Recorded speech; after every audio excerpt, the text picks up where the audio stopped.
Earning more money is useless if you're still overspending. You are the adult now. No one's coming to rescue you. Your financial reality is your responsibility. What's up, beautiful people? Welcome to my channel. My name is Nelly. I'm currently in the University of Life learning about finance, and on this channel I'm sharing tips and tricks on how to reduce your expenses and improve your savings.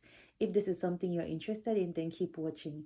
In today's video, I will be talking about some of the financial lessons I've learned from watching my favorite finance YouTubers. The very first one is your financial reality is your responsibility.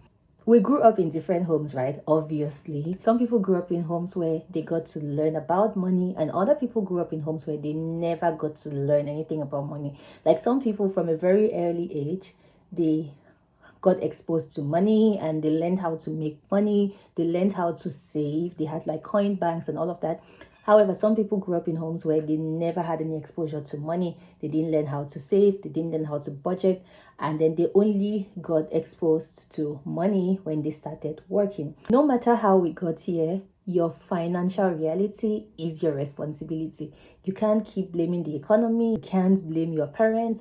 You can't blame your partner. You can't blame your job. Like, you can't blame people. At some point in time, we have to accept the reality of our financial responsibilities. We have to say that, okay, this is what is going on. How do we address this issue? Not about blaming people, not about saying it's because of this person, that's why I'm doing this, it's because of that. No, we are adults. So at some point in time, we have to be able to take adult decisions. We have to be able to accept the reality and hold ourselves accountable for certain things if we want to experience a change in those things. The second thing, which not that I've learned it, but I like it because I believe in this very strongly, is the fact that you should track every dollar. I've said it before on this channel. Know where your money is going. You cannot solve a problem when you don't even know where the problem comes from. Like, you can't fix what you don't know. You have to be able to track all your expenses, know where your money is going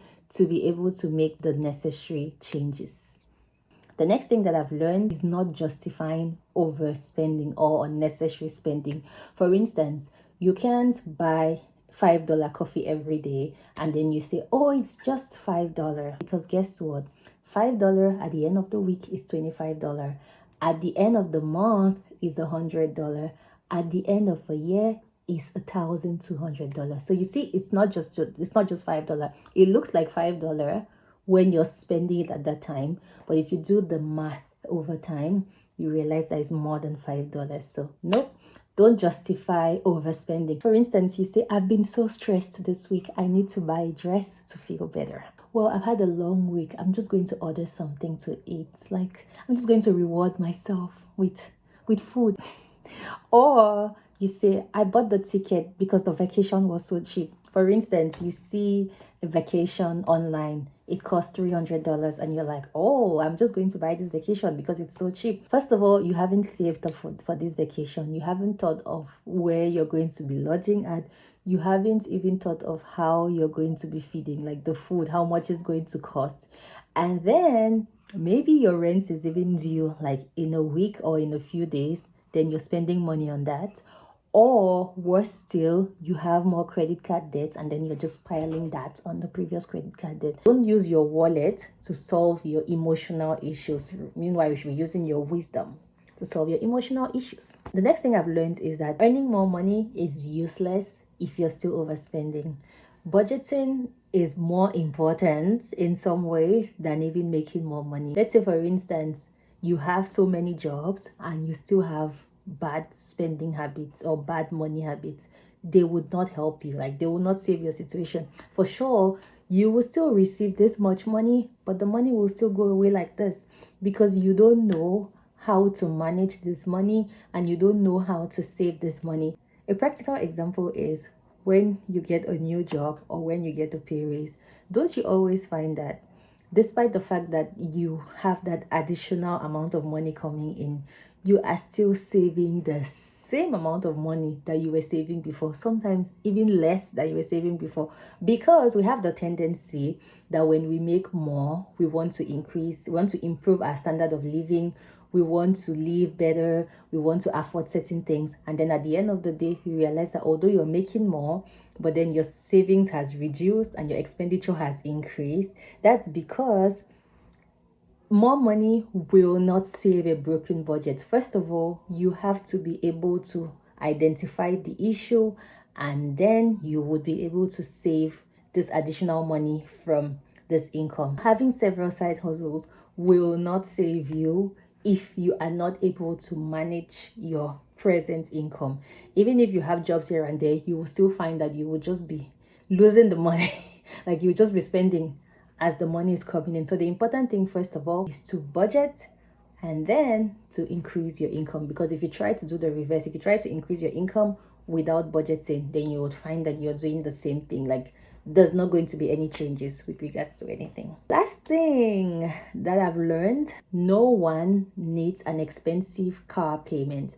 Like this is very personal to me because recently I got my driver's license, and I went through the phase when I was thinking I needed a car, or I need a car to be able to practice my skills, which is true. Like if you don't have a car, you just become like a paper driver. You're a driver who has a driver's license, but you don't have the skills because you're not really practicing. And you know how you see cars along the road. Sometimes I'm like, oh, I want this kind of car. I want this, I want that. But the reality is, guys, first of all, my insurance will be expensive.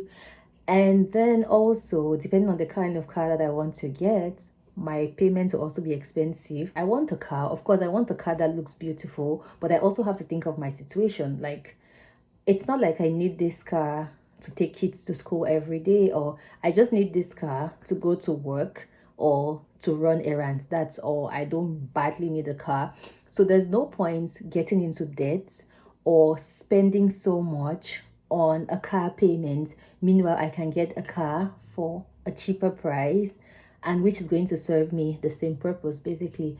So that's what I'm working on now. I'm working on like getting a car which is functional, but at the same time which is not going to be heavy on my pocket. And you think that it's like a monthly payment, you think you can actually do it, but guys, when those payments start coming, you realize, oh my, I probably made a mistake. And the worst thing that can happen to you is not being able to pay for the car, and then the car company has to repossess the car, or worse still, that you are struggling to pay for this car. Like maybe you have to do delivery, you have to do shuttle service just to be able to pay for this car. Like I don't want to be in that situation. So I've just been informing myself with regards to my financial reality. I've been trying to be more responsible with regards to this reality. And eventually when I buy the car, you would see it because I will show you anyway. If you want to laugh at some of the examples that I shared, because some of these things are my reality, please feel free to laugh. And while you laugh, also include yours in the comment section so we can all laugh together. Okay guys, thank you so much for staying tuned with me. See you in my next video. Goodbye.